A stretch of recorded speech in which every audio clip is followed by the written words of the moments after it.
క్షేమ హాస్టళ్లు స్కూల్స్ గురుకులాల్లో food poison సంఘటనలు ఎక్కువగా జరుగుతూ ఉన్నాయి. రోజు ఏదో ఒక స్కూల్ లేదా హాస్టల్లో పిల్లలు అస్వస్థతకు గురవుతూ ఉన్నారు. వాంకిడి గిరిజన గురుకుల విద్యార్థిని శైలజ మృతి చెందిన ఘటన మరొక ముందే తాజాగా మక్తల్ నియోజకవర్గంలోని మరొక జడ్పీ స్కూల్లో ఫుడ్ పాయిజన్ జరిగింది. సర్కార్ నిర్లక్ష్యం వల్లే ఇలాంటి ఘటనలు జరుగుతున్నాయని విపక్షాలు ఆరోపిస్తూ ఉన్నాయి. చిన్న ఘటనను రాజకీయం చేస్తున్నారని అధికార పార్టీ కౌంటర్ ఇస్తోంది. అసలు స్కూళ్లు హాస్టల్స్ లో ఏం జరుగుతోంది? విద్యార్థులకు భద్రత లేదా? ఇవే అంశాలపై ఇవాళ ఈవినింగ్ డిబేట్ లో చర్చిద్దాం. డిబేట్ లో మనతో పాటు పాల్గొనబోతున్నారు ప్రముఖ రాజకీయ విశ్లేషకులు జయరాం గారు జాయిన్ అయ్యారు. నమస్తే అండి, వెల్కమ్ టు డిబేట్. అలాగే ఆదివాసీ తుడుందెబ్బ ప్రెసిడెంట్ కోవా విజయ్ గారు కూడా జాయిన్ అయ్యారు. నమస్తే అండి విజయ్ గారు. అలాగే అక్షిత గారు ఏబీవీపీ స్టేట్ సెక్రటరీ మంచిర్యాల నుంచి జాయిన్ అయ్యారు. నమస్తే అండి, వెల్కమ్ టు డిబేట్.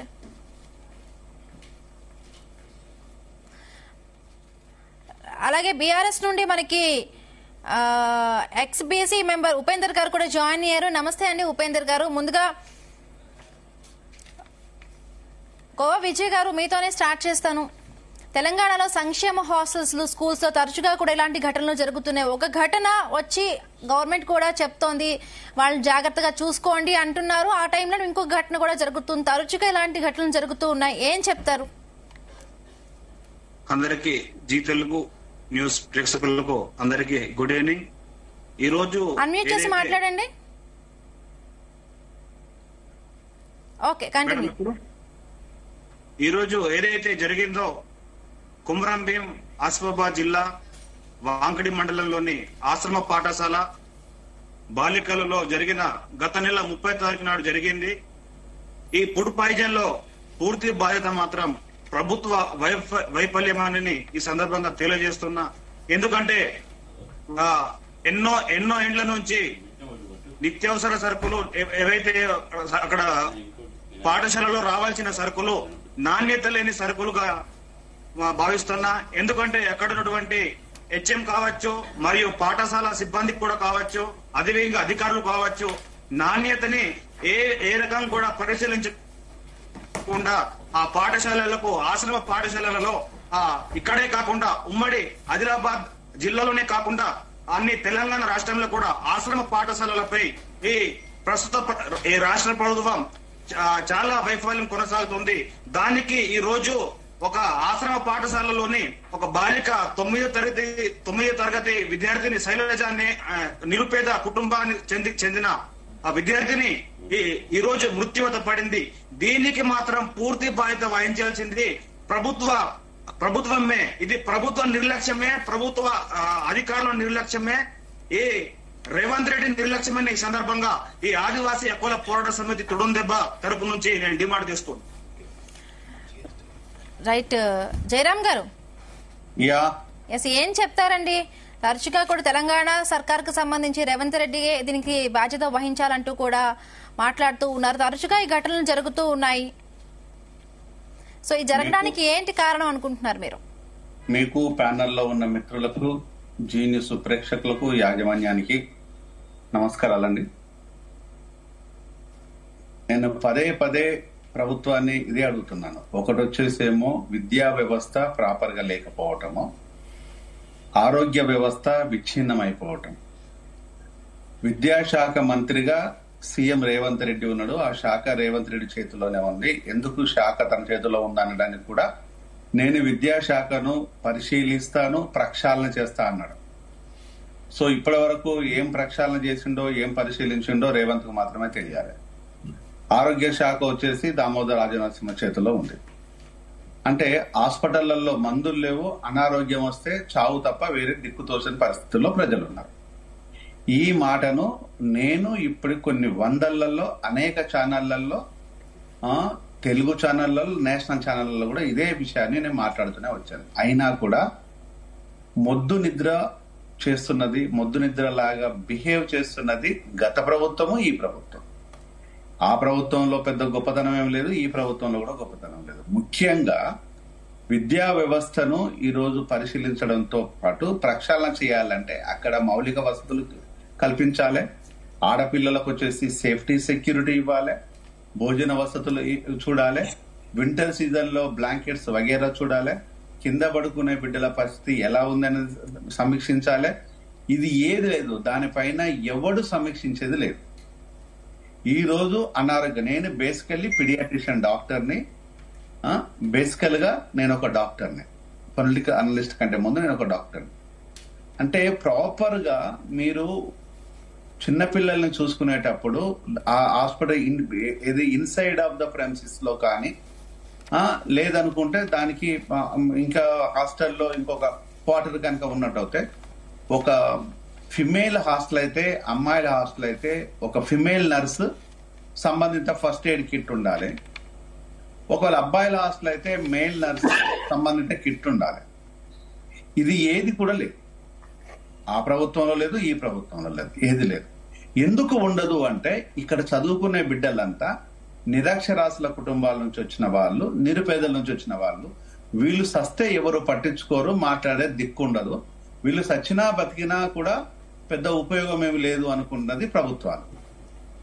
ఇలాంటి ఒక రాక్షస పూర్తిగా ఉండేసి ఇప్పుడు కూడా ప్రభుత్వాలు వచ్చేసి, నేను ప్రభుత్వాలనే అడుగుతున్నా, ప్రభుత్వాలలో ఉండే వ్యక్తులు ప్రభుత్వాలు ఉండేసి ఇది చాలా చిన్న విషయం అంటున్నారు.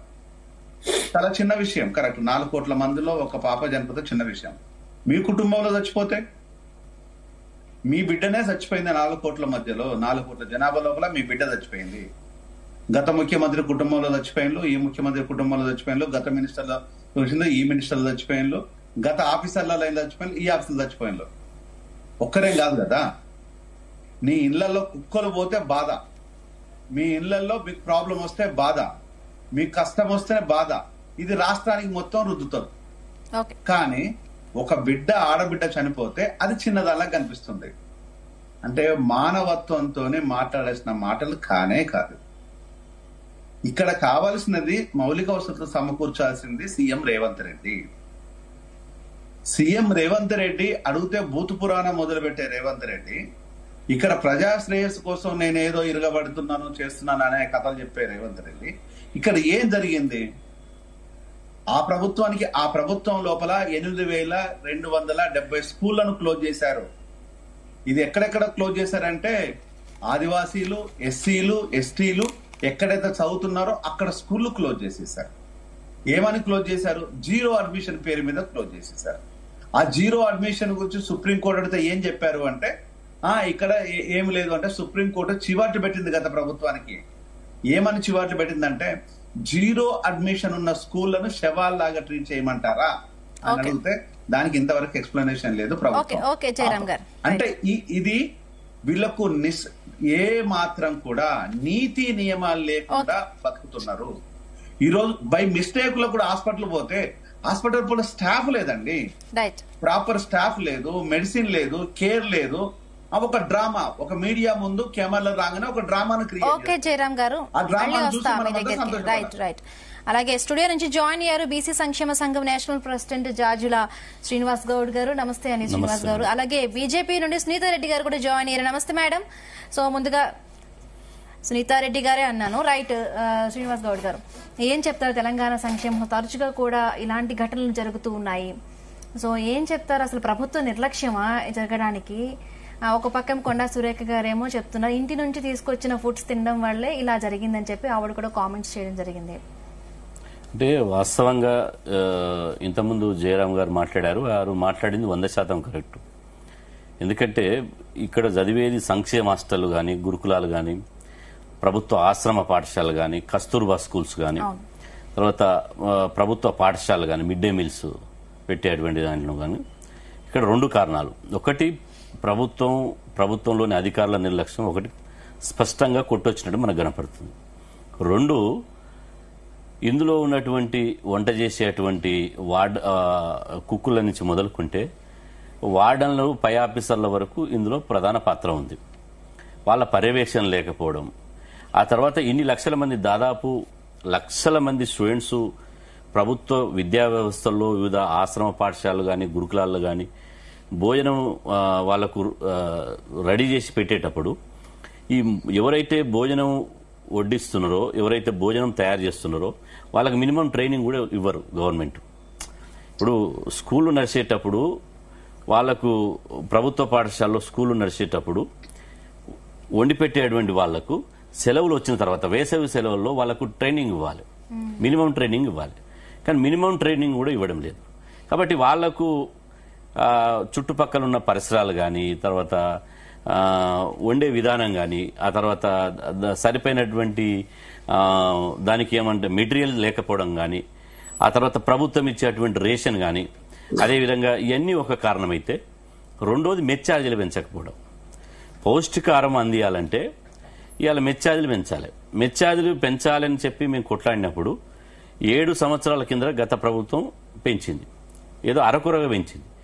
7 సంవత్సరాల తర్వాత గత ప్రభుత్వం మంత్రివర్గ ఉపసంఘం వేసింది. అదిగో మెచ్చార్జీలు, ఇదిగో మెచ్చార్జీలు, మంచి డైట్ మంచిగా ఉండాలి, న్యూట్రిషన్ ఫుడ్ ఉండాలని జబ్బలు దర్చుకుని గొప్పగా చెప్పిర్రు. కానీ ఆచరణకు వచ్చే వరకల్లా లేదు. దాంతో ఏం చేసిర్రు, మెచ్చార్జీలు పెంచకపోవడం, మెస్ బిల్లులు ఇవ్వకపోవడం వల్ల ఆ యొక్క ప్రభుత్వ పాఠశాలలో కానీ, హాస్టల్లో కానీ, గురుకులాల్లో కానీ కూలిపోయిన కూరగాయలు తీసుకురావడం, అతి చీప్గా ఏది తక్కువ ధర మార్కెట్లో దొరికితే అట్లాంటి నిత్యావసర వరకులు తీసుకురావడం, ఆ తర్వాత పుచ్చిపోయిన పప్పు తీసుకురావడం, ఆ తర్వాత పురుగుల ఏదైతే రైస్ ఉన్నదో దానికి ఆ రైస్ కూడా సరైనటువంటి మంచి క్వాలిటీ రైస్ కాకుండా ఏ రైస్ తీసుకొస్తే ఆ రైస్లో పురుగులు రావడం, ఇట్లా దీనివల్ల ఫుడ్ పాయిజన్ అవుతుంది. ఒక్కసారి ఫుడ్ పాయిజన్ అయినప్పుడు దాని మీద సమీక్ష చేసి ఎందుకు ఫుడ్ పాయిజన్ అయ్యింది, మెటీరియల్స్లో నిత్యావసర సరుకులలో లోపం ఉందా, లేకపోతే వండేటువంటి వంట మనుషుల లోపం ఉందా, పర్యవేక్షణ చేసేటువంటి అధికార లోపం ఉందా, లేదా ప్రభుత్వ పాలసీలో వాళ్ళు ఇంప్లిమెంట్ చేసే దగ్గర లోపం ఉందా అని చెప్పి ఒక దగ్గర సమీక్ష చేసుకుంటే రెండో సంఘటన జరగదు. కానీ ఒకదాని మీద సమీక్ష చేసుకోకుండా దాని ఇతరుల మీద నెట్టేయడం, అదేవిధంగా ఇతరుల గత ప్రభుత్వం అని వాళ్ళు, గత ప్రభుత్వం వాళ్ళని వీళ్ళు రాజకీయ ఆరోపణలు చేసుకుని పిల్లల చావును రాజకీయాలకు వాడుకుంటారు తప్ప చిత్తశుద్ధితోటి పిల్లలకు ఇంతకుముందు అన్నాడు, రాజకీయ నాయకులు కానీ, ఐఏఎస్ ఆఫీసర్ కానీ వాళ్ళ పిల్లలు చచ్చిపోతే ఎంత బాధ ఉంటుందో, నిజంగా ఆ పిల్లలు చచ్చిపోతే పిల్లలే, పేగుబంధమే, కడుపు తీపే.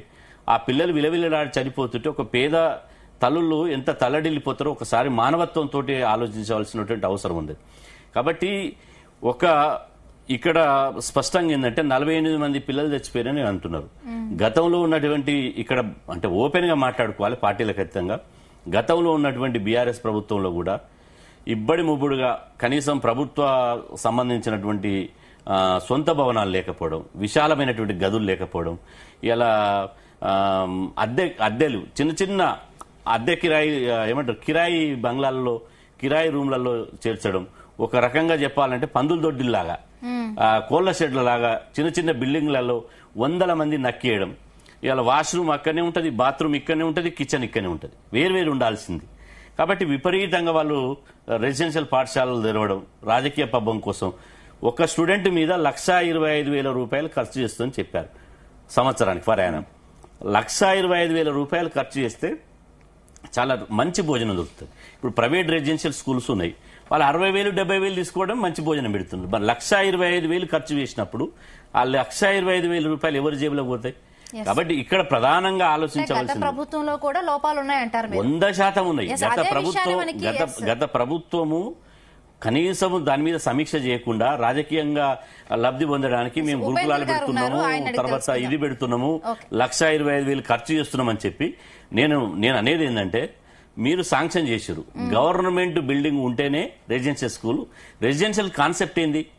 రెసిడెన్షియల్ కాన్సెప్ట్ విశాలంగా మంచి ఆహ్లాదకరమైన వాతావరణంలో మంచి ఆక్సిజన్ ఇచ్చేటువంటి ప్రాంతాల్లో మంచి పెద్ద బిల్డింగ్లలో పెట్టాలి. కానీ ఓపెన్ చేయడం, అద్దె భవనాలలో పెట్టడం, అవి చిన్న ఇరుకు గదులు ఉండడం, గాలి వెలుతురు లేకపోవడం, కనీస సౌకర్యాలు లేకపోవడం, స్నానపు గదులు లేకపోవడం, స్నానపు గదులు లేకపోవడం. నేను చాలా మంది మేము సంక్షేమ హాస్టల్లో బాట పెట్టాం, చాలా దాదాపు ఒక 120 గురుకులాలు పర్యవేక్షించారు. చలికాలంలో కప్పుకోవడానికి దుప్పట్లు ఉండయి, షూస్ ఉండయి. అదేవిధంగా ప్రారిగోడ లేకపోతే పాములు కలిసి చనిపోయారు చాలా మంది, ఇది తెలుస్తుంది. కాబట్టి దీని మీద ఈ ప్రభుత్వం ఆ ప్రభుత్వం అనేది దృష్టి సారించాలి. ఓకే, ఉపేందర్ గారు. హలో ఉపేందర్ గారు ఏం చెప్తారు? ఈ మేడం, ఈ రోజు ఏదైతే గురుకుల పాఠశాలలకు సంబంధించి విద్యార్థులకి ఈ రాష్ట్రంలో అనేక సంఘటనలు మనం చూస్తా ఉన్నాం. ఈ ప్రభుత్వం అధికారంలోకి వచ్చిన తర్వాత సుమారు 38 సార్లు ఈ రాష్ట్రంలో ఫుడ్ పాయిజనింగ్ కేసులు చూశాం. ఈ 38 సార్లలో సుమారు 800 పైచిలకు విద్యార్థులు విద్యార్థినులు దీనికి సంబంధించి వాళ్ళ అస్వస్థతకు గురై హాస్పిటల్లో పాలై వాళ్ళ ఆరోగ్యం ఖరాబై తల్లిదండ్రులు మానసిక వేదనకు గురవుతున్నటువంటి పరిస్థితులు.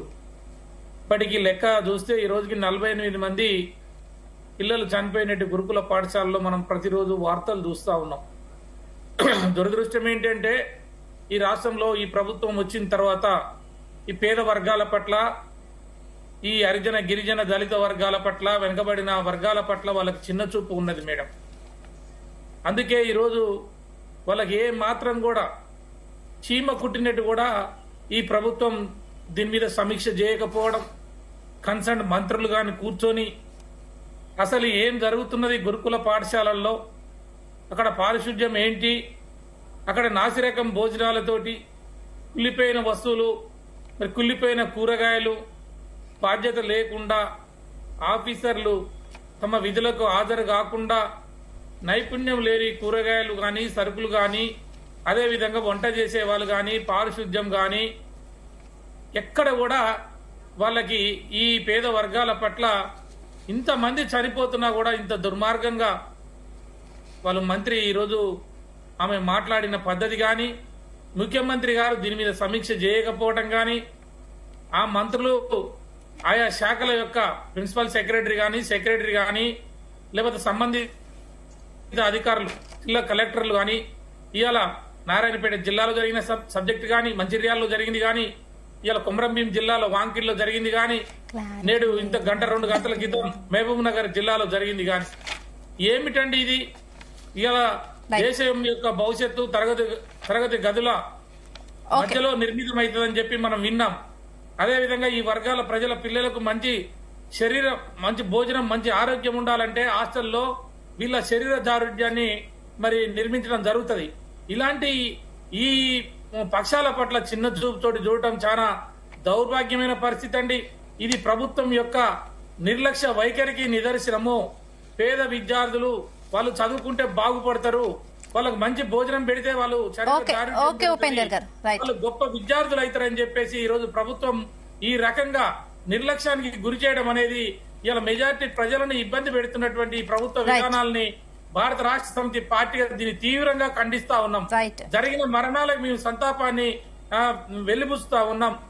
తల్లిదండ్రులు నిజంగా భగవంతుడు మరి ఈ కాంగ్రెస్ పార్టీ పాలన రావడం వల్లనే ఈ 45 మంది విద్యార్థులు. ఓకే ఉపేందర్ గారు, రైట్.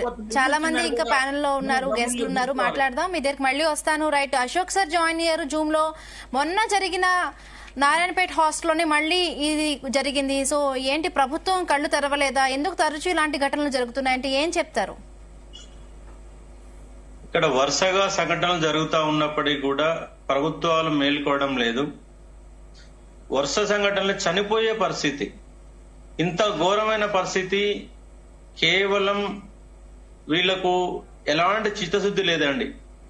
వీళ్ళకు ఓట్ల పథకాలు ఉంటాయి కానీ విద్యార్థుల పథకాలు లేవు. ఏ ఒక్కరు కూడా ఫ్రీ బస్సు అడగకుండా ఇప్పటికి 4,000 కోట్ల రూపాయలు ఖర్చు పెట్టారు. అదే పైసలని విద్యార్థుల చదువు కోసం ఖర్చు పెడితే సరిపోద్ది కదా. గత ప్రభుత్వాలను ఈ ప్రభుత్వాలను కానీ చంద్రబాబు నాయుడు కాలం నుంచి ప్రభుత్వ విద్యాలయాలని నాశనం చేయడమే లక్ష్యంగా, కార్పొరేట్ వ్యవస్థను తీసుకురావడమే లక్ష్యంగా ప్రభుత్వ వ్యవస్థ నాశనం చేయడం జరిగింది. అట్లాగే ఇవాళ కూడా కొనసాగుతుంది. వాళ్ళకి ఇచ్చేది ఎంత అండి? ఇప్పుడు 3rd క్లాస్ నుంచి 8th క్లాస్ వరకు వాళ్ళకి ఇచ్చేది ఎంత అంటే 1,200 రూపాయలు ఇస్తున్నారు. 1,200 రూపాయలు ఇంటూ 30 రోజులు వేసుకుంటే పర్ డే 40 రూపీస్, రోజుకు 40 రూపాయలు. రోజుకు 40 రూపాయలలో 2 సార్లు భోజనం పెట్టాలి, ఒకసారి టిఫిన్ పెట్టాలి, చాయ్ పోయాలి. మన హోటల్లో చాయ్ తాగితే మామూలుగా రోడ్డు మీద టీ తాగిన కూడా 10 రూపాయలు వస్తుంది. అంటే 10 రూపాయలు చాయ్కి పోతే మిగిలిన 30 రూపాయలలో 2 రూపాయల భోజనం సాధ్యమవుతుందా? అంటే ప్రభుత్వాలు ఏమో 1,200 రూపాయలు ఎక్కువ లెక్క కడుతున్నారు. పర్ డే మనం కనీసం బయటకు పోయి ఒక మెస్ లో భోజనం చేస్తే ఒక్క పూట భోజనానికి 100 రూపాయలు అవుతాయి. ఒక్క పూట భోజనానికి 3,000 రూపాయలు అయినప్పుడు వీళ్ళకి 3 పూటల భోజనానికి 1,200 రూపాయలు ఇస్తున్నారు. అది ఎట్లా సాధ్యమవుతుంది? అంటే వీళ్లకు అసలు సమస్య ఏంటంటే విద్యార్థులకు కూడా ఓటేసే హక్కు కనుక ఉంటే వాళ్ళకి పర్ మంత్ 5,000 ఇచ్చే వాళ్ళేమో.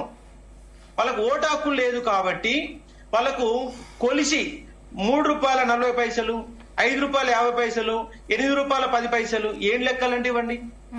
అంటే రాష్ట్రంలో గాని దేశంలో గాని విద్యార్థుల చదువు మీద భారతదేశంలో ఖర్చు పెట్టేది చాలా తక్కువ. అందుకే భారతదేశం ఇంకా వెనుకబడిన దేశంగా, అభివృద్ధి చెందిన దేశంగా మారుతుంది. ఎప్పుడైతే విద్యా వ్యవస్థ పైన ప్రభుత్వాలు, ఢిల్లీ గవర్నమెంట్ చూడండి, కార్పొరేట్ ధీటుగా గవర్నమెంట్ పాఠశాలలు ఉన్నాయి. ఈ ప్రభుత్వం గత ప్రభుత్వం మీద వీళ్ళ ఆపరం చేయడం, వాళ్ళు చేయడం, ఇవన్నిటి వల్ల అంటే కనీసంగా ఇవాళ ఒక విద్యార్థికి ఫర్ మంత్ భోజనం మీద ఖర్చు పెట్టాలా. ₹1,25,000 గురుకులలో ఖర్చు పెట్టి లెక్కలు చూపెట్టడం కాదు, భోజనానికి మీరిచ్చే నెలకు ₹5,000 ఖర్చు నిక్కచ్చిగా పెడుతున్నారా లేదా? ఫస్ట్ భోజనం గురించి చూడండి. భోజనం తర్వాతనే కదా చదువు అనేది. నువ్వు భోజనం లేకుండా చదువు అనేది సాధ్యమవుతుంది. నాణ్యత అనేది తిలోదకాలు, ఎక్కడ పర్యవేక్షణ ఉండదు. అక్కడ హాస్టల్ వార్డెన్కు మిగిలించుకోవాలా, దాని పై ఆఫీసర్ మిగిలించుకోవాలా, అంటే వీళ్ళ కమిషన్లు, ఇవన్నీ లెక్కలు పోగా చివరికి ₹1,200 ఖర్చు పెడితే 1,200 వాడు నిజంగా ఖర్చు పెట్టేది అంత ₹600-800 మించి ఉండదు. దాంట్లో నాణ్యత ఎట్లా వస్తుంది? కనీసం వాటర్ ఫిల్టర్స్ ఉండవు. అంటే నీళ్లు కలుషితమే, ఆహారం కలుషితమే, కూరగాయలు కలుషితమే, వాళ్ళు ఇచ్చే బియ్యం కూడా అక్కడక్కడ పురుగులు కూడా వస్తుంటాయి. వీరు సన్న బియ్యం ఇస్తారని చెప్తారా? సన్న బియ్యం నిజంగా సన్న బియ్యం ఇస్తారా, దాంట్లో ఉన్న గందరగోళం చేసి ఇస్తారా అనేది కూడా పర్యవేక్షణ లోపం ఒకటి. ఈ మెస్ ఛార్జీలు అనేవి కనీసంగా ఒక విద్యార్థికి ₹5,000 ఏ రోజైతే భోజనాన్ని ఖర్చు పెడతారో ఆ రోజు ఈ మరణాలు తగ్గుతాయి, ఈ కల్తీ ఫుడ్ అనేది తగ్గుతుంది, ఈ యొక్క అన్ని రకాలు వస్తాయి. ఫస్ట్ విద్యార్థికి చదువు పైన వాళ్ళకు శ్రద్ధ ఉండాలా, భోజనం పైన శ్రద్ధ ఉండాలా, ఆరోగ్యం పైన శ్రద్ధ ఉండాలా. నిజంగా ప్రభుత్వ పాఠశాలలు బాగు చేస్తే ప్రైవేట్ స్కూళ్ల సంఖ్య ఎంత పెరుగుతుందండి? ఘోరాతి ఘోరంగా ప్రైవేట్ స్కూల్ అనే సంఖ్య పెరుగుతుంది. గవర్నమెంట్ స్కూల్లో మూతేసే పరిస్థితి, హాస్టల్లో కలుషిత ఆహారం, హాస్టల్లో కలుషిత ఆహారం చనిపోతున్న సందర్భంలో ఇంకా బయట పిల్లలు వచ్చి గవర్నమెంట్ స్కూల్ హాస్టల్లో చదివే పరిస్థితి ఉన్నదా? కాబట్టి వీళ్ళు పెట్టే ₹950, ₹1,200 కాదు. ఇవాళ మహిళలకు ₹2,500 ఇస్తాం పథకం పెట్టిరు. విద్యార్థులకు ₹2,500 పథకం, మెస్ బిల్ కోసం ఎందుకు పథకం పెట్టారు? మీరు ఇచ్చే బడ్జెట్ లో ప్రభుత్వాలు మారుతున్నా కూడా విద్యార్థుల భవిష్యత్ అయితే మారడం లేదు. మిగతా గెస్ట్లకు కూడా వెళదాం. అశోక్ సార్, మళ్ళీ మీ దగ్గరకు వస్తాను. బీజేపీ నుండి సునీతారెడ్డి మేడం ఉన్నారు. నమస్తే మేడం, ఏం చెప్తారు? కాంగ్రెస్ అధికారంలోకి వచ్చాకే కూడా ఎక్కువగా కూడా ఇలాంటి ఘటనలు జరుగుతున్నాయి అంటూ కూడా విమర్శలు వస్తున్నాయి. అటు బీఆర్ఎస్ ప్రభుత్వంలో కూడా జరిగాయి. దీనిపై ఎవరు సమీక్షలు నిర్వహించడం లేదు. విద్యార్థులకు ఓటు హక్కు లేదు కాబట్టి వాళ్ళకి సంబంధించి, వాళ్ళ భద్రతకు సంబంధించి కూడా ఎటువంటి జాగ్రత్తలు తీసుకోవడం లేదు అంటూ కూడా విమర్శలు వస్తున్నాయి. ఏం చెప్తారు? ఇప్పుడు గురుకుల పాఠశాలలో మనము మంచి చదువు చెప్తారు, అక్కడ మంచి రెసిడెన్షియల్ ఉంటది, మంచి ఫుడ్ దొరుకుతుంది, మన పిల్లలు ప్రయోజకులు అవుతారు అని చెప్పేసి ఎక్కువ ఇట్లా వ్యవసాయదారు కుటుంబాలు గాని, గ్రామీణ వాతావరణంలో ఉన్న వాళ్ళు గాని వాళ్ళ పిల్లల్ని జాయిన్ చేస్తా ఉన్నారు. కానీ అక్కడికి పోయాక మనము ఒక ఫుడ్ పాయిజనింగ్, ఒక ఫుడ్ వల్లనే కాదండి, రక్షణ విషయంలో కూడా ఇవాళ మనం చూస్తున్నాం కదండి. బాలికల వసతి గృహంలో నగ్న పూజలు, మనం ఎక్కడ పెద్దపల్లి జిల్లా మంథనిలో గర్ల్స్ హాస్టల్లో ఇలాంటివి కూడా జరుగుతున్నాయి. ఒక ఫుడ్ విషయాలలో ఒకటే కాదండి, ఇట్లాంటివి ఇన్సిడెంట్లు కూడా జరుగుతున్నాయి. కానీ ఎక్కడ ప్రొటెక్షన్ లేదు, ఆడపిల్లలకైతే అస్సలు లేదు. అసలు వాళ్ళకు బాత్రూమ్ లో పోవాలంటే సమస్య, ఎక్కడో బాత్రూమ్లు ఉంటాయి, ఇక్కడ నుంచి అక్కడ అంత గడ్డి మొలిచి ఉంటుంది. ఆ గడ్డిలంగా అర్ధరాత్రి పోవాలంటే పాములు గర్చి, తేళ్లు గర్చి వాళ్లకు రక్షణ లేని విధంగా ఉన్నాయి. అసలు విద్యాలయాలంటే కనీసం ₹10 ఖర్చు పెట్టి సేఫ్టీగా ఒక బిల్డింగ్లు కట్టాలన్న సోయి కూడా లేదు. గురుకులాలు పెట్టంగానే కాదండి, దాదాపుగా మొన్న కాంగ్రెస్ పార్టీ వాళ్ళు బీసీ గురుకులాలు దాదాపు ఇంకొక 300 పెంచుతామని చెప్పి కూడా చెప్పారు. వచ్చిన నెల రోజులలోనే కడతామని చెప్పారు. కనీసం ఇప్పుడు రెంట్లు కట్టే పరిస్థితులలో కూడా లేదు. మొన్న రెంట్ల కోసం కూడా యజమానులు మనకు తాళాలు వేసిన పరిస్థితి కూడా మనం చూసినాం. ఇక పాము కాటు వల్ల జగిత్యాలలో గాని, కామారెడ్డిలో గాని స్టూడెంట్స్ చనిపోయినారు, అది కూడా మనం చూసినాం. ఇప్పుడు ఇక పారిశుద్ధ్యం విషయం అయితే అసలు ఇక మాట్లాడాల్సిన అవసరమే లేదు. మగ పిల్లలైతే ఇక పశువుల కొట్టాలల్లా రోడ్ల మీద స్నానాలు చేసే పరిస్థితి ఉన్నది. ఇవన్నీ ఎందుకు వస్తున్నాయి? పట్టించుకోకపోవడం వల్ల. మనం రాజకీయంగానే ఎంతసేపు ఒకసారి రాజకీయంలో గెలిచినాం, అయిపోయింది. ప్రభుత్వంలోకి వచ్చినాక రేపటి పౌరులు, రేపటి భావి భారత పౌరులను వాళ్ళే రేపు మనకు పెట్టుబడి, వాళ్ళే ఈ దేశాన్ని ముందుకు తీసుకుపోయేటోళ్ళనే ఉద్దేశంతోనే వాళ్లకు చదువు విషయంలో ఎక్కడ ఒక్క అడుగు కూడా వెనకకేయకుండా ప్రభుత్వాలు సమకూర్చాలి. అలాంటిది చనిపోయిన బిడ్డను చూడడానికే పోనివ్వని పరిస్థితి ఉంది. అసలు అమ్మాయి ఎలా చనిపోయిందంటే తెలుసుకోవడానికి కూడా అవకాశం ఇవ్వని పరిస్థితి మనకు కల్పిస్తున్నారు. మన నారాయణపేటలో 100 మంది దాకా అస్వస్థత అయితే ఒక రోజు సస్పెండ్ చేసి రెండో రోజు ఇంకొక చోటకు మార్చేసిండు, అయిపోయింది. ఇంత ఉదాసీనంగా ప్రభుత్వాలు ఉంటే ఎట్లుంటది? పిల్లలు ఏం చేస్తుండ్రు? తల్లిదండ్రులకు మేము చదువుకుంటామని పోయి అక్కడ ఉంటున్నారు. అక్కడ తిండి సరిగ్గా లేక పురుగులన్నం పెట్టి, ఎలకలేసి, దాంట్లో చెర్రలేసి, బొద్దింకలేసి, పురుగులన్నం పెట్టి, ఇవన్నీ చూసుకుంటూ వాళ్ళు తినలేక, చదువుకోలేక ఆత్మహత్యలు కూడా చేసుకుంటున్న పరిస్థితి మనం చూస్తున్నాం. ఇవన్నీ గవర్నమెంట్ కనిపిస్తలేవో ఏమో మాకైతే అర్థం కావట్లేదు. చదువు విషయంలో ఎందుకు నిర్లక్ష్యం చేస్తున్నారో అర్థం కావట్లేదు. వాళ్ళకు అవసరం ఉన్న వాటికైతే కోట్లు ఖర్చు పెడతారు. వాళ్ళకు అవసరం ఉన్న ప్రాజెక్టులకైతే వేల కోట్లు, లక్షల కోట్లు వేయడానికి ముందుకొస్తారు. కానీ విద్యార్థుల కోసం, వాళ్ళ చదువుల కోసం ఎందుకు ముందుకు రావట్లేదు అనేదే నేను పార్టీలకు అతీతంగా మాట్లాడుతున్నా. ఎందుకు అంటే బిడ్డలు ఎవరికైనా, ప్రతి ఒక్క బిడ్డను ఎవరైనా చదివించుకోవాలనే చూస్తారు. వాళ్ళు కూలినాలి చేసి కూడా పిల్లల్ని చదివించుకోవాలని చూస్తారు. కాబట్టి నేనేమంటున్నంటే గవర్నమెంట్ ఇంకా ఇప్పటికైనా కళ్ళు తెరిచి వాళ్ళు చర్యలు తీసుకోవాలి. మొన్న ఏదో విజిలెన్స్ ఎంక్వైరీలను చేసిండ్రు, దానివల్ల ఏం ప్రయోజనం అయిందో తెలీదు. ఇప్పటికీ మనం రోజు ఏదో ఒక పేపర్లో చూడండి, ఏదో ఒక మూలకు గురుకుల పాఠశాలలు కానివ్వండి, ఎస్సీ ఎస్సీ బీసీ హాస్టల్స్ లో కానివ్వండి, పురుగులన్నం పెట్టడము, అందులో బొద్దింకలు అన్నం పెట్టడం, కనీస పారిశుద్ధ్యాలు లేకపోవడం. మొన్న మహిళా వాళ్ళ నేరల శారద గారు అనుకుంటా, వాళ్ళ మహిళా ఉమెన్స్ రైట్స్, ఆమె చైతన్య కాలేజీలు అన్ని తిరగడం జరిగింది. మేము వెల్కమ్ చేశాం. సరే, ఒక ఆడకూతురు మంచిగా ఆడపిల్లలకు ఇదవుతుంది, వాళ్ళ వల్ల కొంచెం సౌకర్యాలు మెరుగుపడతాయని. కానీ అలాంటి వాళ్ళు పోయి ఇలాంటివన్నా చూడాలి కదా. ఇంకా మీద నుంచి వీళ్ళ మీద బద్నాములు పెట్టడం, అది తిని వీళ్ళకు అప్పాలు తిని ఏదో అయ్యిందని, ఫుడ్ పాయిజనింగ్ అయిందని అక్కడి నుంచి తెచ్చుకొని తిన్నారు. ఇలా నేరాలు నెపాలు పెట్టకుండా కనీసం బాధ్యతతో మంత్రులు కానివ్వండి, సోషల్ వాళ్ళకి ఇచ్చిన ఏదైతే ఉమెన్ కమిషన్ వాళ్ళు కానీ, వీళ్ళంతా కొంచెం చూస్తే బాగుంటది అనేది నా విన్నపం అండి. Right. ABVP state secretary Akshitha garu ఉన్నారు. నమస్తే అండి అక్షిత గారు. విద్యార్థుల హక్కుల కోసం, వాళ్ళకి జరుగుతున్న అన్యాయం కోసం ఎప్పుడు కూడా ఏబీవీపీ ముందుంటుంది, పోరాటాలు చేస్తూ ఉండుంటుంది. మీరు సెక్రటరీగా కూడా పనిచేసి ఉన్నారు.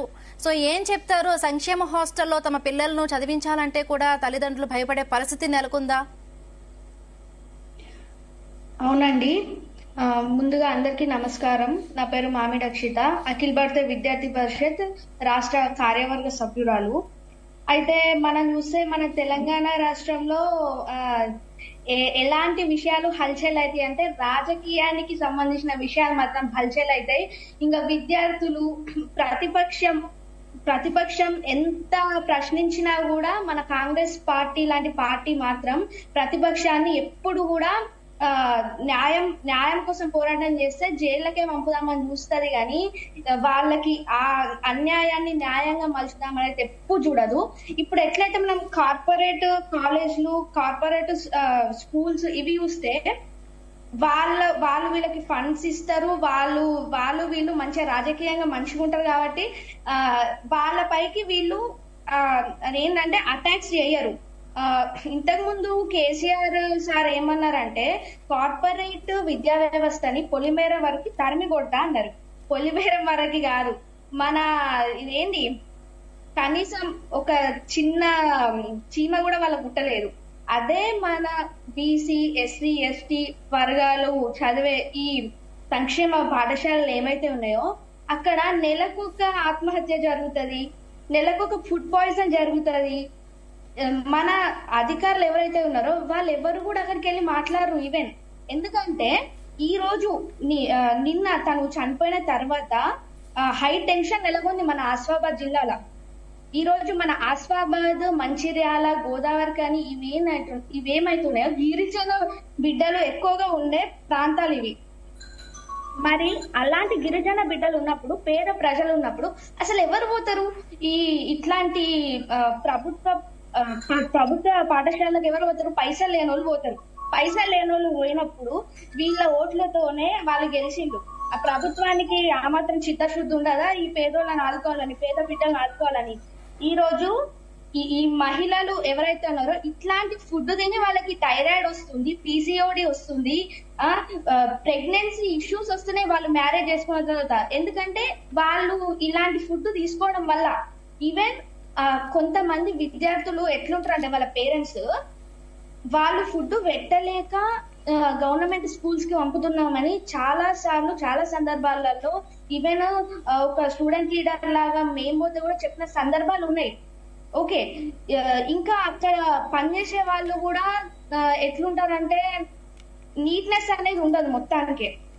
సో ఎవరికైతే ఫుడ్ కోసం ఫండ్స్ వస్తాయో వాళ్ళు చాలా కరెక్టెడ్ ఉంటారు అనిపిస్తుంది అప్పుడప్పుడు చూస్తే. ఎందుకంటే వాళ్ళతో మాట్లాడితే మీ బిడ్డలకి ఇట్లనే అండి పెడతారా మీరు అన్నం అంటే వాళ్ళు ఏం చెప్తారంటే లేదమ్మా మాకు డబ్బులు వస్తలేవు, మాకు కేసీఆర్ డబ్బులు వేయలే, రేవంత్ రెడ్డి డబ్బులు వేయలే అంటే మరి అక్కడికి పోయి అడగాలి.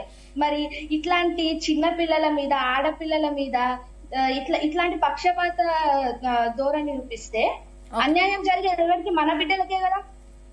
ఈ విషయాలన్నీ మారాలంటే ఫస్ట్ ప్రభుత్వం మారాలి, ప్రభుత్వ వైఖరి మార్చుకోవాలి. రేవంత్ అన్న ఏం చేస్తాడంటే మొత్తం తన గుప్పిట్లో పెట్టుకొని ఉన్నాడు విద్యా వ్యవస్థని. అది ఏమాత్రం కరెక్ట్ కాదు. ఎందుకంటే ఒక్క మనిషి అన్ని పనులు చేయలేడు. అది తెలిసినా కూడా మన రేవంత్ అన్న ఏం చేస్తున్నాడంటే ఒక విద్యాశాఖ మంత్రిని పెట్టాలి ఇప్పటిదాకా. ఇట్లాంటి విషయాలు జరిగితేనే కదా మనం ఇన్ని మృతదేహాలను చూడాల్సి వస్తుంది. మొన్ననే బాసర్లో చూసినాం. మొన్న బాసర్లో చూస్తే ఒక అధికారిని ఆమె ఏమన్నదంటే బాసర 888 నేను దత్తత తీసుకుంటా అన్నది. నిన్న మొన్న వచ్చింది ఆ న్యూస్. ఇలాంటి సిచ్యువేషన్స్ ఆడపిల్లలకు ఎప్పుడు అన్యాయం జరిగినా కూడా మన కాలేజ్ లెవెల్లో స్కూల్ లెవెల్లో అఖిల భారతీయ విద్యార్థి పరిషత్ ముందుండి కొట్లాడడానికే ఉంటది. ఈ విషయాన్ని కూడా మామూలుగా తీసుకోదు. ఈవెన్ మొన్న బాసర 888లో కూడా సూసైడ్స్ జరుగుతాయి. వరుస మరణాలు జరిగినాయి, మనం చూసే ఉంటాం. ఈ వరుస మరణాలు జరిగినప్పుడు వాళ్ళు అఖిల భారతీయ విద్యార్థి పరిషత్ కార్యకర్తలు దెబ్బలు తిన్నా వాళ్ళ కొంతమంది కార్యకర్తల తలలు పగిలిపోయినాయి. అక్కడ సెక్యూరిటీ కొట్టిన ఆ దృశ్యాలు మనమందరం మీడియాలో చూడొచ్చు. అలాంటి సిచ్యువేషన్స్ జరిగినా కూడా అఖిల భారతీయ విద్యార్థి పరిషత్ విద్యార్థుల పక్షం నిలబడి విద్యార్థులతోనే ఉన్నది. ఈ రోజు రేవంత్ అన్న నువ్వు ఎట్లా విద్యార్థి నాయకుడిలాగా నువ్వు ఎదిగి సీఎం సీట్ లో కూర్చున్న వ్యక్తివి, విద్యార్థుల్ని నువ్వు ఎట్లయితే చేస్తున్నావో అందరు చూస్తున్నారు. నెక్స్ట్ నీ ఓట్లతోనే నీకు బుద్ధి చెప్తారని మేము అనుకుంటున్నాం. ఇంకా నాట్ ఓన్లీ దిస్, మన కేసీఆర్ ప్రభుత్వం ఉన్నప్పుడు చాలా అప్పులైనాయి అనేసి మనకు తెలిసింది కదా. అన్ని అప్పుల్లో కొంతైనా మన సంక్షేమ విద్యార్థుల కోసం హాస్టల్స్ కోసం పెట్టుంటే ఈ రోజు ఇట్లా జరిగేది కాదు. దాని నెంబర్ 1 ఎడ్యుకేషన్ ఎక్కడుంది అంటే తెలంగాణలో ఉంది అని చెప్పుకునే విధంగా మనం మన తెలంగాణను మలుచుకోవాలి. గాని ఇప్పుడు ఇట్లాంటి వాటికి మనం లొంగిపోతే ఎట్లుంటదంటే అది అసలు కరెక్ట్ ఉండదు. ఓకే అక్షిత, మళ్ళీ మాట్లాడదాం. Right okay right. కొంతమంది ప్రతిపక్ష నేతల్ని కోవ లక్ష్మి కావచ్చు వాళ్ళని కనీసం ఎలో చేయట్లేదు, హౌస్ అరెస్ట్ చేస్తున్నారు. ఓకే రైట్ విజయ్ గారు, నిన్న అంటే వాంకిడి గిరిజన ఓకే అక్షిత మళ్ళీ మాట్లాడదాం. రైట్ విజయ్ గారు, అంటే వాంకిడి గిరిజన గురుకుల విద్యార్థిని శైలజ మృతి చెందిన దీంట్లో కూడా మీరు ఎక్కువగా స్పందించారు. ఇప్పుడు తాజాగా ఇంకొక ఘటన జరిగింది. సో ఏం చెప్తారు? అంటే ప్రభుత్వాలు ఎటువంటి చర్యలు తీసుకోవాలంటారు ఇలాంటి ఘటనలు జరగకుండా ఉండాలంటే? ఖచ్చితంగా ముందైతే ప్రస్తుతమైన ప్రభుత్వం కావచ్చు, ఇంతకు ముందు అధికారంలో ఉన్న బీఆర్ఎస్ ప్రభుత్వం కావచ్చు, ఈ 2 ప్రభుత్వాలు కూడా ఈ పాఠశాలలను విద్యా సంస్థలను మంచిగా చేయడానికి మాత్రం పూర్తిగా విఫలమైనాయి. ఎందుకంటే ఈ నిత్యావసర సరుకుల్లో ఏవైతే ఇక్కడ ఉన్నటువంటి పాఠశాలల్లోని ఆ సరుకుల్లో పంపే విషయంలో నాణ్యత అనేది అసలు కూడా పాటించడం లేదు. ఎవరైతే ఈ జిల్లా అధికారులు కావచ్చు, అదేవిధంగా ప్రభుత్వం కావచ్చు, ఎవరైతే ఎవరైతే జిల్లా ప్రభుత్వాల వల్ల ఎవరైతే పెద్దవాళ్ళు ఉన్నారో వాళ్ళు ఏం చేస్తున్నారంటే వాళ్ళ పిల్లలని ఆశ్రమ పాఠశాలలో చదివిస్తే అప్పుడు తెలుస్తుంది. ఎందుకంటే ఆశ్రమ పాఠశాలలో అక్కడ ఎలాంటి ఫుడ్ ఉన్నదో వాళ్ళకి తెలుస్తుంది. కాబట్టి వీళ్ళు దీనిని వీరు అసలు కూడా వీళ్ళు పాటిస్తలేరు. ఎందుకంటే వీళ్ళ కేవలం ప్రైవేటు రంగంలో ఏవైతే ఉన్నాయో వాళ్ళక్కడ వాళ్ళ పిల్లల్ని చదివిస్తున్నారు. కాబట్టి ఇక్కడ ఆశ్రమ పాఠశాలలోని అదేవిధంగా గురుకుల పాఠశాలలోని ఏవైతే ఈ సరుకుల నాణ్యత ఏ విధంగా ఉన్నదో వీళ్ళకి తెలుస్తలేదు. కాబట్టి ఇక్కడ వీళ్ళు పర్యవేక్షణ లోపమే జరుగుతుంది. కాబట్టి ఇక్కడ ఒకటే కూడా తెలియజేస్తానా, ఇక్కడ మార్పు అనేది రావాలంటే ఖచ్చితంగా ప్రభుత్వం నుంచి పై అధికారుల నుంచి ఏవైతే ఇక్కడ సరుకులను అందిస్తున్నారో నాణ్యతని ఖచ్చితంగా పర్యవేక్షించి, అదే విధంగా ఇక్కడ జిల్లాలో ఉన్న అధికారులు ఖచ్చితంగా వారి వారి పిల్లలను ఆ ఆశ్రమ పాఠశాలల్లో మరి గురుకుల పాఠశాలలో చేర్పించాలి ఖచ్చితంగా. అప్పుడే వాళ్లకు తెలుస్తుంది తప్ప ఈ ఎన్ని ప్రభుత్వాలు మారినా ఏం చేసినా కూడా ఇప్పుడు అసలు కూడా ఇక్కడ ఉన్నటువంటి పాఠశాలని పిల్లలకు న్యాయం అనేది జరగదు. ఖచ్చితంగా మరుసటి రోజున కూడా రేపటి రోజున కూడా ఖచ్చితంగా ఇలాంటి అవాంఛనీయ సంఘటనలు జరిగే ఆస్కారాలు చాలా ఉన్నాయి. ఇదే కాకుండా చాలా చాలా చాలా మా ఆశ్రమ పాఠశాలలో కూడా ఇప్పటికే దాదాపుగా 100 నుంచి 150 మంది ఈ రోజు కూడా చాలా అస్వస్థతకు గురైనటువంటి సందర్భాలు ఇప్పుడు నడుస్తున్నాయి. కాబట్టి ఇప్పుడైనా పర్యవేక్షణ చేయకుంటే మాత్రం ఆదివాసీ హక్కుల పోరాట సమితి ఉడంద బదోరాలో మాత్రం ఖచ్చితంగా ఈ ప్రభుత్వాలకు ఖచ్చితంగా బుద్ధి చెప్తామని ఈ సందర్భంగా తెలియజేస్తున్నా. రైట్ జయరాం గారు, అంటే వాంకిడిలో 60 మంది విద్యార్థులు అస్వస్థతకు గురయ్యారు, ఒకరు చనిపోయారు. సో ఈ ఘటనకు సంబంధించి ప్రభుత్వం ఇప్పటికి కూడా ఎటువంటి చర్యలు తీసుకోలేదు బాధ్యులపైన. తాజాగా మరొకటి జరిగింది, ఏం చెప్తారు? ప్రభుత్వంలో పనిచేసిన వ్యక్తులు అంటే తీసుకుంటే సోషల్ వెల్ఫేర్ ఆఫీసర్, లేదనుకుంటే ఇంకా కొంచెం జిల్లా స్థాయికి పోతే సో డీడీ ఉంటాడు, ఇంకా కొంచెం తెలుస్తుంటే మన స్టేట్ ఆఫీసర్స్ వరకు వచ్చేస్తుంటారు. అంటే ఈ రోజు అధికారం ఎవరి చేతిలో ఉంది అంటే రేవంత్ రెడ్డి చేతిలో ఈ అధికారము, దీని పర్యవేక్షణ ప్రక్షాళన చేయాల్సిన అంతా రేవంత్ రెడ్డి చేతిలో ఉన్నది.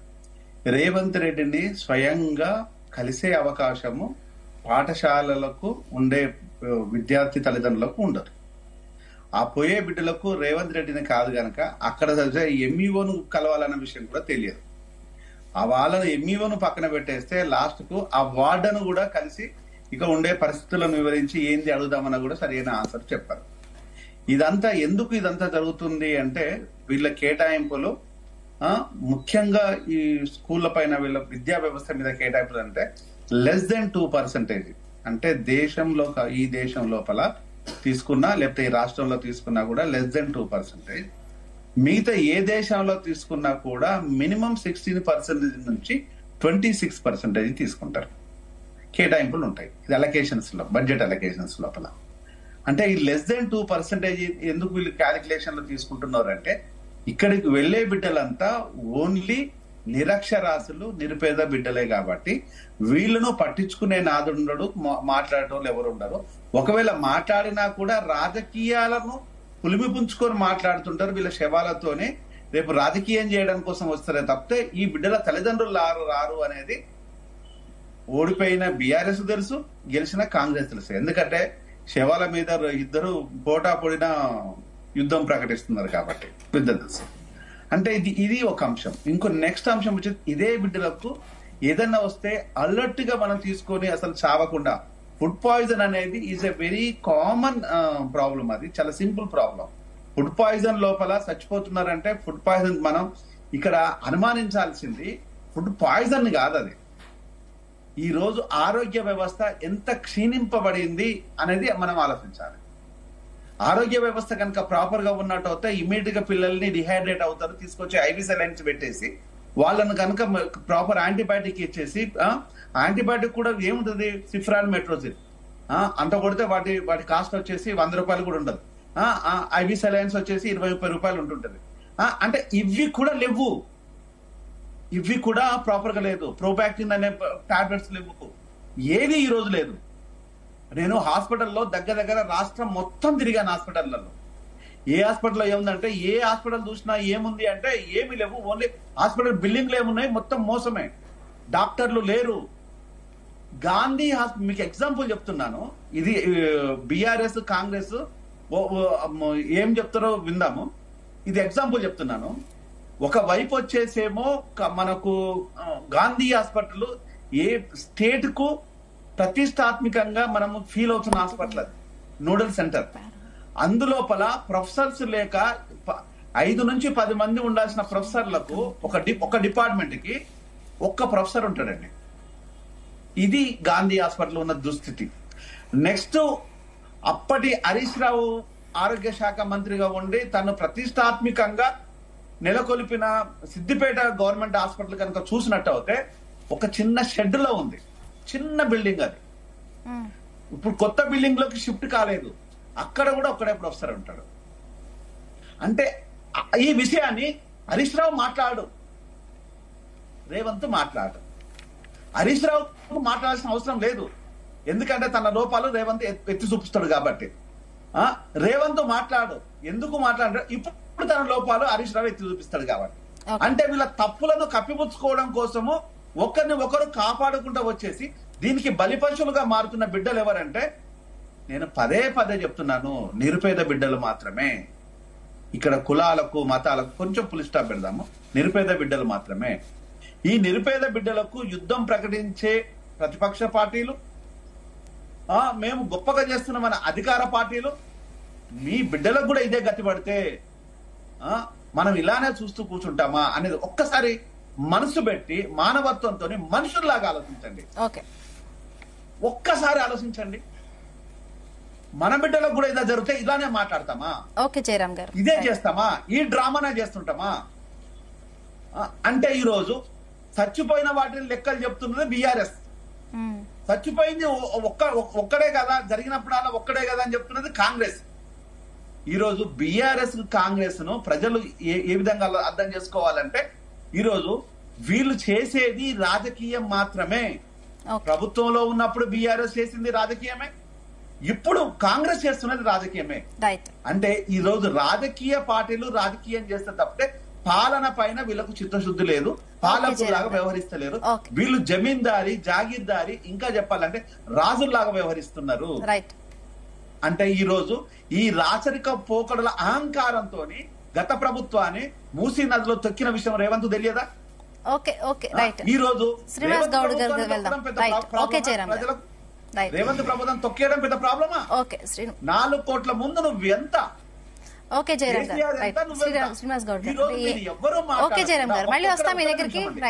ఒక్కడే నిమిషం, నాకు వేరే ఛానల్ ఉంది, దయచేసి నేను కంప్లీట్ చేస్తాను please. Sorry for interruption all the people. ఈ రోజు వీళ్ళు కాపాడుకోవడం కోసం, వీళ్ళ స్కిన్ కాపాడుకోవడం కోసము ఈ రోజు ప్రభుత్వ స్కూళ్లను, ప్రభుత్వ హాస్పిటళ్లను నిర్వీర్యం చేసి కాన్సన్ట్రేట్ చేసింది ఎక్కడ? ఆల్కహాల్ మీద కాన్సన్ట్రేషన్ చేస్తారు. సిగ్గుంది అసలు ప్రభుత్వాలకు, గత ప్రభుత్వం కానీ ఈ ప్రభుత్వం కానీ. ఇంతకంటే తిట్టడం నాకు ఓపిక కూడా లేదు. నాకు వేరే ఛానల్ దయచేసి నన్ను క్షమించండి. రైట్, థ్యాంక్ యూ జయరామ్ గారు. రైట్, శ్రీనివాస్ గౌడ్ గారు ఏం చెప్తారు? ఆయన చెప్తున్నట్టు అంటే ఇప్పటికి వరకు సరైన మందులు లేవు, డాక్టర్స్ లేరు. అసలు ఎందుకు ప్రభుత్వాలు మారుతున్నా కూడా విద్యార్థుల భవిష్యత్తు మారడం లేదా? ఎందుకు ఇలాంటి ఎక్కడ లోపం ఉందంటారు? అలాగే మీకు బీసీ నాయకుడిగా కూడా ఎన్నో పోరాటాలు చేస్తుంటారు, చూస్తుంటారు. అంటే వాస్తవంగా ప్రభుత్వ పాఠశాలలో కానీ, తర్వాత ఆశ్రమ పాఠశాలలో కానీ, గురుకులాల్లో కానీ ఖాళీగా ఉన్నటువంటి పోస్టులు ఎప్పటికప్పుడు భర్తీ చేయాలి. రెండవది, ప్రతి రెసిడెన్షియల్ స్కూల్స్ కు ఒక ఎంబీబీఎస్ ఉన్నటువంటి ఒక డాక్టర్ని, సంబంధిత మెడిసిన్ని, అదేవిధంగా సర్వీస్ చేసేటువంటి నర్స్ పోస్టులని ఇది ఎప్పటికప్పుడు ప్రతి రెసిడెన్షియల్ స్కూల్ ఒకటి పెట్టాలి. ఆ తర్వాత వంట మనుషులను కూడా వాళ్ళని ట్రైనింగ్ ఇచ్చి వంట మనుషులను పెట్టాలి ఒకటి. తర్వాత ఈ ప్రాజెక్టులకు కానీ, తర్వాత ఇతరత్ర ఏదైతే కమిషన్లు వస్తాయో అవి ఫైనాన్స్ డిపార్ట్మెంట్ అప్రూవల్ లేకుండానే డ్రా చేసేసుకుంటారు. కానీ విద్యా వైద్యం కనేసరికి ఈ పెట్టినటువంటి బిల్లులు కానీ, మెస్ ఛార్జీలు కానీ, డైట్ ఛార్జీలు కానీ, తర్వాత మౌలిక వసతులు కల్పించేటువంటి ఛార్జీలు కానీ అవి విడుదల చేయాలంటే మాత్రం విడుదల చేయలేదు. దీంతో సంక్షేమ హాస్టల్లో చూసేటువంటి హెచ్డబ్ల్యూస్ కానీ, అంటే వార్డన్లు అంటారు, వార్డన్లు కూడా ఇవాళ డైట్ ఛార్జీలు ఒక్కొక్కరికి 6 నెలలు 7 నెలలు రాలేదు. నెలకు ఇస్తే ఈ సమస్య ఉండదు. ఏ నెలకు ఆ నెల, ఇప్పుడు ఆసరా పెన్షన్లకు ఎట్లయితే ఇస్తారో, ఉద్యోగుల జీతభత్యాలు ఎట్లయితే ఇస్తారో, అట్టనే డైట్ ఛార్జెస్ కూడా ఏ నెలకు ఆ నెల. ఇప్పుడు ఫీజు ప్రతి ప్రభుత్వం దృష్టికి తీసుకుపోయాం. ఇక్కడ మెయిన్ ప్రాబ్లం ఏంటంటే పెరిగిన ధరల ప్రకారం మెచ్చార్జీలు, స్కాలర్షిప్లు పెంచడం ఒకటి, 2 గ్రీన్ ఛానల్ పెట్టి ఏ నెలకు ఆ నెలకు ఇవ్వడం ఒకటి. ఆ తర్వాత వైద్య సౌకర్యాలు కానీ, తర్వాత ఇతరత్ర సౌకర్యాలు కానీ అందుబాటులో ఉండాలి. ఇప్పుడు ఉదాహరణకు ఆదిలాబాద్ లో ఒక ఇన్సిడెంట్ అయింది. ఎక్కడో మారుమూలలో ఒక ఆదివాసీ ప్రాంతంలో అయింది. అక్కడ ఏమన్నా ఇన్సిడెంట్ జరిగితే పట్టణ ప్రాంతం తీసుకొచ్చే వరకు కొంత సమయం తీసుకుంటుంది. ఆ లోపు వాళ్ళ ప్రాణాలు గాలిలో కలిసిపోతుంది.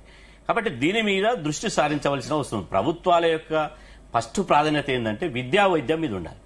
విద్యా వైద్యం మీద ఉంటే ఇలా ఆ యొక్క ప్రభుత్వం గాని సమాజం గాని చాలా అందరికీ బెనిఫిట్ అయ్యేటువంటి అవకాశం ఉంటుంది. అట్లా కాకుండా ఏ అయితే కమిషన్లు వస్తాయో, ఏ అయితే రాజకీయ నాయకుల జేబులు నింపుతాయో, ఏ అయితే ఎన్నికల ఫండ్స్ వస్తాయో దాని మీద దృష్టి పెడతారు.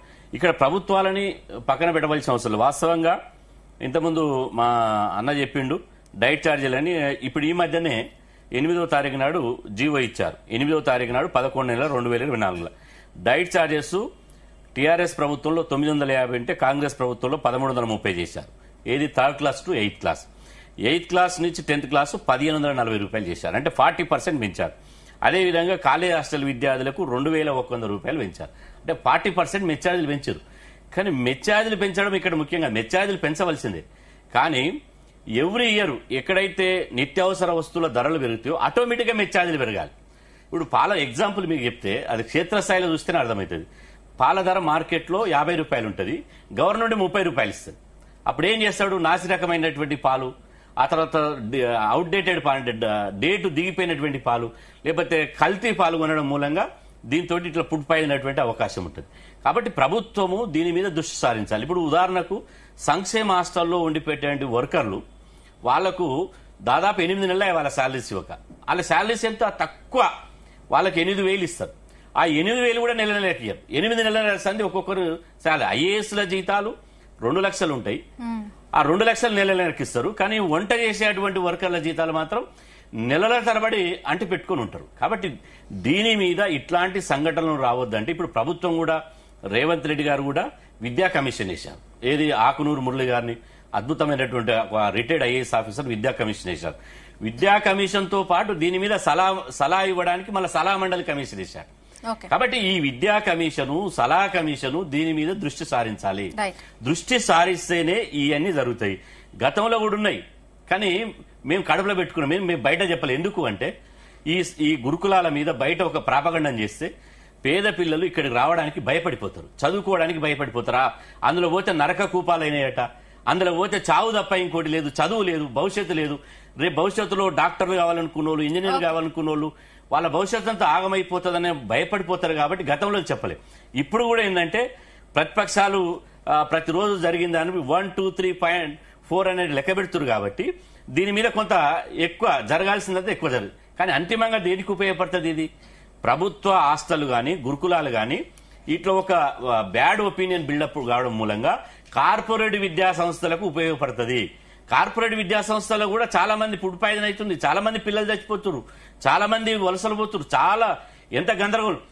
మీకు విషయం చెప్పేది ఏంటంటే పాపం అక్కడున్న వాళ్ళకు ఛాన్స్ వస్తుంది, మా స్టూడియోలో ఉన్న వాళ్ళకి వస్తలేదు. విషయం ఏంటంటే ఇప్పుడు ప్రభుత్వ హాస్టల్లో ఉన్నటువంటి మెను ఒకసారి పరిశీలిస్తే అద్భుతమైన మెను ఉంది. రోజు ఎగ్గు పెట్టాలి, పండ్లు పెట్టాలి, పాలు పెట్టాలి, మంచి బ్రేక్ఫాస్ట్ ఇవ్వాలి, ఆ తర్వాత వారానికి 2 సార్లు నాన్ వెజ్ ఇవ్వాలి. కానీ 1,50,000 2 లక్షలు తీసుకునేటువంటి కార్పొరేట్ విద్యా సంస్థల్లో నాన్ వెజ్ పెట్టరు, ఎగ్గు పెట్టరు, బనానా పెట్టరు, ఏది పెట్టరు. కానీ రేట్లు మాత్రం అక్కడ బాగుంటాయి, ఇక్కడ అద్భుతంగా ఉంటాయి. కాబట్టి ఇక్కడ పర్యవేక్షణ లోపం కొట్టొచ్చినట్టు కనపడుతుంది. ప్రభుత్వ అధికారులు దృష్టి పెట్టాలి. ఆ తర్వాత దీన్ని గ్రీన్ ఛానల్ ద్వారా పెట్టాలి. ఒక్కసారి ఒక వార్డెన్ ఉదాహరణ చెప్తా, వాష్రూమ్ లో బాత్రూమ్ లో లైట్ లేదనుకో 10 రూపాయలు పెడితే బల్బ్ వస్తుంది. ఆ 10 రూపాయలు పెట్టాలంటే ఈయన బిల్లు రాసి సెక్రటరీ పంపించాలి గ్రామాల్లో ఉన్నాడు. కాబట్టి వాళ్లకు ఒక ఫండ్ వార్డెన్ అకౌంట్ లో ఉంటే ఇప్పుడు కరెంటు బల్బు లేకపోతే ఏమైతే చీకట్ల పాము వచ్చాలో ఉంటుంది, పిల్లలు వాంగనే పాము కాటేస్తారు, అక్కడ చనిపోతారు. చిన్న చిన్న తక్కువ పెట్టుబడితోటి ఎక్కువ లాభాలు, ఎక్కువ సౌకర్యాలు వచ్చేటువంటి అవకాశం వస్తుంది. కాబట్టి చిన్న చిన్న స్కూలుకు వాస్తవంగా వీటన్నిటికీ సొంత భవనాలు నిర్మించాలి. సొంత భవనాలు లేకపోవడం మూలంగా బైరుభూమికి ఇంతకుముందు ఆ చెల్లెమ్మ చెప్పినట్టు బైరుభూమికి పోయినటువంటి వాళ్ళు చాలా మంది పాములు గారు చనిపోయారు. కాబట్టి దీని మీద ప్రభుత్వ అద్దె భవనాలన్నీ తీసేసి ప్రభుత్వ భవనాలు నిర్మించి అయ్యాల గ్రీన్ ఛానల్ ద్వారా పెట్టి పోస్టులు భర్తీ చేసి ప్రతి సంక్షేమ హాస్టల్ గురుకులానికి ఒక డాక్టర్ని పెట్టి పోస్టులు ఎప్పటికప్పుడు భర్తీ చేసి సఫిషియంట్ బడ్జెట్ ఇచ్చి ఎవరన్నా తప్పి చేసినటువంటి వాళ్లకు సస్పెండ్ కాదు, సర్వీస్కి వెళ్ళి రిమూవ్ చేయాలి. ఎవరైతే ఈ విద్యార్థుల చావులకు కారణమవుతారో వాళ్ళ సర్వీస్ రిమూవ్ చేస్తే భవిష్యత్తులో ఏ అధికారి కూడా ఏ వార్డను కూడా అట్లా చేయడానికి వీలుండదు. కాబట్టి దీని మీద దృష్టి సారించాలని చెప్పి మేము కోరుతున్నాం. రైట్ ఉపేందర్ గారు, రైట్ ఏం చెప్తారు? ఇప్పుడు చిన్న చిన్న ఘటనలు అంటూ కూడా దీన్ని కావాలని రాజకీయం చేస్తున్నారంటూ కూడా అటు సర్కార్ ఆరోపిస్తుంది. అంటే మీ ప్రభుత్వంలో కూడా ఇలాంటివి జరుగున్నాయి, ఎక్కడా కూడా విద్యార్థుల పట్ల నిర్లక్ష్యమే వహించారు. ప్రభుత్వాలు మారుతున్నాయి కానీ వాళ్ళకంటూ వాళ్ళ భవిష్యత్తు గురించి మంచి చేయాలనే ఆలోచన మాత్రం ఎక్కడ ఆచరణలో మాత్రం ఉండటం లేదు అంటూ కూడా ఆరోపణలు విమర్శలు వస్తున్నాయి. వాయిస్ రావట్లేదు. వినపడుతుంది మేడం? వినొస్తుంది, మాట్లాడాలి. ముఖ్యంగా మరి అక్కడ సీనన్న గారు మాట్లాడుతూ ఇప్పటిదాకా వరకు మంచి విషయాన్ని గుర్తు చేశారు. గత ప్రభుత్వం ఏ ప్రభుత్వం ఉన్నా కూడా మేమంతా కూడా బీసీ విద్యార్థులకి మన బహుజన వర్గాల పిల్లలు ఆరోగ్యం బాగుండాలి, మేము కూడా హాస్టల్ నుంచి వచ్చిన వాళ్ళమే, మాకు ఇంతింతలో బియ్యం తోటి భోజనం పెట్టేవాళ్ళు. ఆ రోజు కూడా పప్పు లేదు ఏం లేదు, నీళ్ళ చారు పోసేటప్పుడు ఈ ఆనాటి పరిస్థితులు ఒకనాటి పరిస్థితులు చూస్తే బీసీ హాస్టల్ నుంచి పారిపోయే వాళ్ళం. మేము ఆ నీళ్ళ చారు పోసుకొని ఇంత దొడ్డు బియ్యం అన్నం పెడితే అందులో పురుగులు బొద్దింకలు కూడా వచ్చాయి. కానీ రాను రాను ఇది జరుగుతున్న పరిణామంలో మా ప్రభుత్వం వచ్చేసరికి ఉమ్మడి ఆంధ్రప్రదేశ్ గవర్నమెంట్ లో 200 చిల్లర ఏదో గురుకుల మన ఈ హాస్టల్స్, ఈ రెసిడెన్షియల్ స్కూల్స్ గానీ హాస్టల్స్ గానీ ఉన్నట్టు చూసాం. కానీ ఇక్కడికి వచ్చేసరికి ఇక్కడ తెలంగాణ రాష్ట్రం వచ్చిన తర్వాత చిన్న కులాలు, చిన్న రాష్ట్రాలు వీళ్ళందరూ కూడా చదువుకోవాలి, చదువు ద్వారానే ఈ దేశంలో అభ్యుదయం మన అభివృద్ధి వస్తుందని చెప్పేసి మహాత్మా జ్యోతిరావు పూలే ఆయన ఏదైతే చెప్పాడో ఈ చదువు ద్వారానే ఈ బడుగు బలహీన వర్గాల జీవితాలు మారుతాయనే కాన్సెప్ట్ తోటే మేము మహాత్మా జ్యోతిరావు పూలే గురుకుల పాఠశాలలు 1000 పైగా ఎస్సీ, ఎస్టీ, బీసీ మళ్ళీ మైనార్టీ అన్ని కలిపి కూడా 1000 పైచీలకు ఏర్పాటు చేయడం జరిగిందమ్మా. తర్వాత దాంట్లో ఇప్పుడు అన్న సీనన్న చెప్పినట్టు సబ్సిక్వెంట్ గా 1,25,000 రూపాయలు ఒక విద్యార్థి మీద కేటాయించాలని మన ప్రభుత్వం నిర్ణయించుకుంది. ఇప్పుడు మన వాళ్ళు చెప్తుంది ఏంటంటే 1,200 రూపాయలు, 2,000 రూపాయలు చేసారు, చాలా సంతోషం. కానీ సంవత్సరానికి పెట్టినా కూడా 12 రోజుల 24,000 రూపాయలు కావు. కానీ మనం మాత్రం 1,25,000 ఇచ్చినామని చెప్పేసి ఇది అందరికి తెలిసిన విషయం. అయితే ఇక్కడ ఇది ఇంప్లిమెంట్ చేసేటప్పుడు బీసీ, ఎస్సీ హాస్టల్లో వార్డెన్లుగా ఉండేది ఎవరు? బీసీ, ఎస్సీ, ఎస్టీలే. అందులో ఇప్పుడు అన్న చెప్పినట్టు అందులో పనిచేస్తున్న వాళ్ళు ఎవరు? వీళ్ళే. మరి ఈ పిల్లలకే అన్నం పెట్టి ఈ ప్రభుత్వం అనేది ఒక మంచి పథకం తోటి డబ్బులు కేటాయించినప్పుడు దాన్ని మంచిగా ఉపయోగించాల్సిన బాధ్యత ఏంది? దాంట్లో కూడా పైసలు తినాలనే వాడు ఎస్సీ గాని, బీసీ గాని, ఓసీ గాని ఎవడన్నా గాని పిల్లలకు పెడుతున్న దాంట్లో కూడా దిగమింగాలని చెప్పేసి ఎంత మందిని చూసినామండి. నాసిరకం భోజనాలు పైసలు వచ్చినా కూడా ఆ రకంగా ఇబ్బందులు పెట్టి మేము హాస్టల్లో మేము ఉన్నాం. నేను సొంతంగా పురుగుల పడ్డ అన్నం వస్తే మా వార్డెన్ కార్డు తీసుకుపోయి అయ్యా ఇట్లా పురుగులు వచ్చినాయి, ఇట్లా అన్నంలో సంగతి అంటే పోరాపో అది వాడేసి వేరేది పట్టుకొని తినిపో అని చెప్పి మాట్లాడినటువంటి ఆ దొడ్డు బియ్యము, ఆ పురుగులు అట్లాంటి నుంచి మన తెలంగాణ ప్రభుత్వం వచ్చిన తర్వాత సన్న బియ్యం కావాలని చెప్పి నాటి ఆరోగ్య శాఖ మంత్రి ఈటెల రాజేందర్ గారు కూడా హాస్టల్ నుంచి వచ్చిన విద్యార్థి వారు పోయి ముఖ్యమంత్రి గారు చెప్తే ఒకటే జీవోతోటి సన్న బియ్యం హాస్టల్లో తీసుకొచ్చాం. అంటే బ్రహ్మాండంగా మన ప్రభుత్వంలో ఇట్లాంటి దుర్మార్గమైన పరిస్థితులు అయితే జరగలే. ఇంతమంది చనిపోవడం, ఒక సంవత్సరంలోనే 50 మంది చచ్చిపోవడం, చచ్చిపోయిన దాని మీద సమీక్ష పెట్టకపోవడం, అసలు ఏం జరుగుతుంది? ఆ పిల్లలకి ఇంత ఇబ్బందులు ఎందుకు ఎదురవుతా ఉన్నాయి? ఇక ఒక్కొక్క విద్యార్థి మీద 1,25,000 రూపాయలు ఖర్చు పెడితే ఇంత దుర్మార్గమైన పరిస్థితులు ఎందుకు నేడుతున్నారు అంటున్నా. ఈ ప్రభుత్వం ఎందుకు చర్యలు తీసుకోవట్లేదు? ఈ ప్రభుత్వం ఎందుకు సమీక్ష చేయట్లేదు? మేము బీఆర్ఎస్ పార్టీ తరఫున జ్యుడిషియల్ ఎంక్వైరీ కండక్ట్ చేయాలంటున్నాం. దయచేసి సీనన్న కూడా వింటా ఉన్నాడు. సీనన్న రేపు పొద్దున్న నుంచి మీరు ఇదే కార్యక్రమాలు పెట్టాలి. హాస్టల్లో మొత్తం కూడా మనం పర్యటించిన తర్వాత జ్యుడిషియల్ ఎంక్వైరీ పెట్టి అసలు ఈ పిల్లలు చచ్చిపోవడానికి కారణాలు ఏంటి, అసలు ఏం జరుగుతుంది, ఇంత నాసిరకమైన దరిద్రమైన మెయింటెనెన్స్ ఈ ప్రభుత్వం అడ్మినిస్ట్రేషన్ ఇంత ఘోరంగా. ఓకే అశోక్ సార్, అంటే ఏం చెప్తారు? రేవంత్ రెడ్డి సర్కార్ వచ్చాక ఇప్పటి వరకు కూడా 450 మంది విద్యార్థులు అస్వస్థతకు గురైనట్టుగా కూడా విపక్షాలు చెప్తూ ఉన్నాయి.